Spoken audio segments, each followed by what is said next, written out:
Ever feel your blood boil when someone makes a snide comment? You know, that split second where your heart races, your face gets hot, and your brain screams at you to snap back with something, anything, just to win the moment? It's a universal human experience. But let me ask you this. When you do snap back, does it actually fix the problem? Or does it just pour gasoline on a fire that was already burning? Most of us have been taught that strength means having the last word. But what if real power isn't in the noise you make, but in the silence you keep? Welcome to INVICTUS X. Today, we're going to dismantle the illusion that reacting equals winning.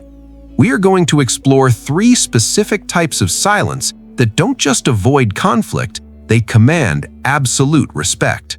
By the end of this article, you will understand why the most uncomfortable thing you can do to an attacker is simply nothing. We live in an age of constant noise, from social media notifications to the endless chatter of opinionated relatives. The world is designed to provoke a reaction from you. It feels almost unnatural to be still.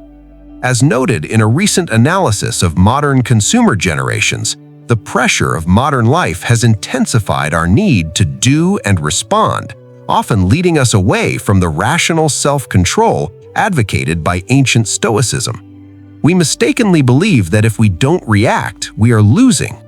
But the ancient Stoics, Epictetus, Seneca, Marcus Aurelius, knew better. They understood a fundamental truth. Control over the world begins with control over yourself. Epictetus famously said, "It is not events that hurt us, but our opinions about them." When you react to an insult, you are essentially agreeing with the attacker that their words have value. You are giving them shelter in your mind. Silence, when used correctly, is an invisible shield. It says, "I choose not to be affected." Let's dive into the 3 specific silent responses that will change how people treat you. The fire without wind. Silence in the face of provocation. Imagine a small campfire. To grow, it needs wind. Your reaction, your anger, your defense, your counter-insult is that wind. If you stop feeding it oxygen, the fire dies. This is the core of the first response. When someone pushes you, raises their voice, or throws a sarcastic jab to knock you off balance, your biological instinct is to match their energy. Don't. Instead, try this: the 3 to 5 second pause. When the insult lands, do absolutely nothing for 3 to 5 seconds. Keep your posture upright, your eyes calm, and your face neutral. Do not laugh nervously, do not scowl, just look at them. Attacks need resistance to have meaning. Think about a time in a meeting when a colleague tried to undermine you. Let's call him Mark. Mark makes a joke about your lack of experience in front of the boss. If you get defensive, you look insecure. If you attack Mark, you look petty. But if you look at Mark with total silence, the room shifts.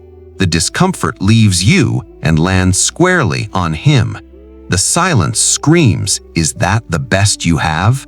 Often, Mark will start stuttering, repeating himself, or awkwardly changing the subject because his provocation failed to find an audience.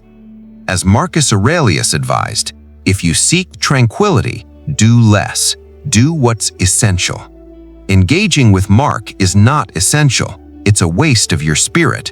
By doing less, by remaining silent, you prove that your peace is not for sale. The strategic void. Silence in negotiation.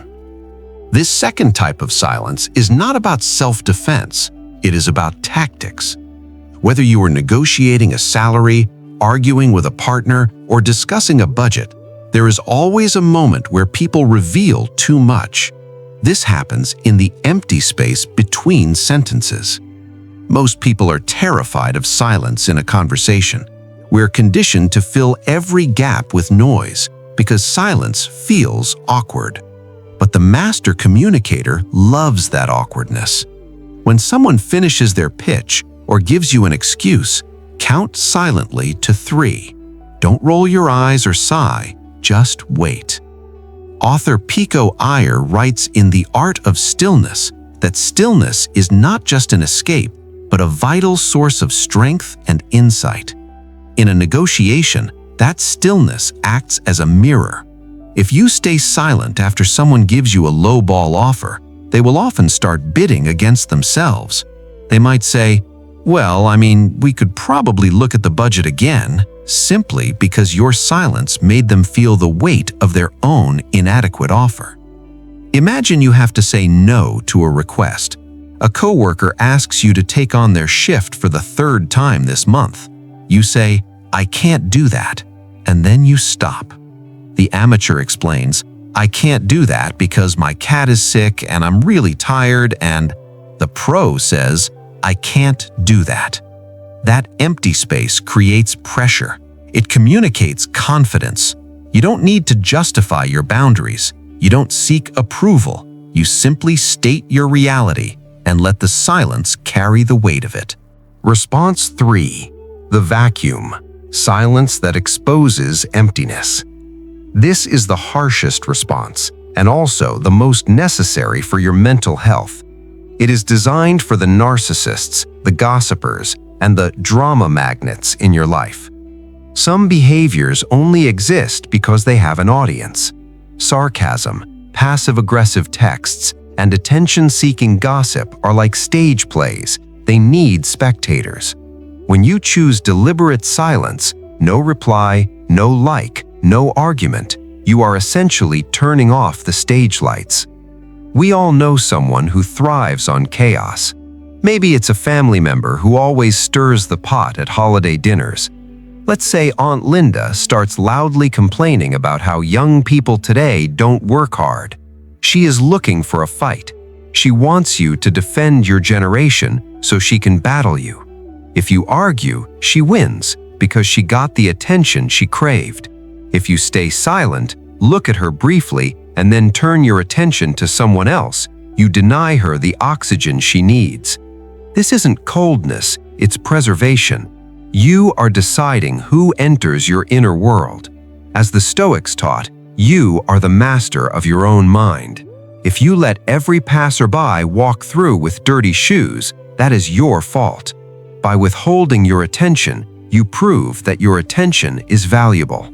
Now, a warning, do not confuse this Stoic silence with passivity or fear.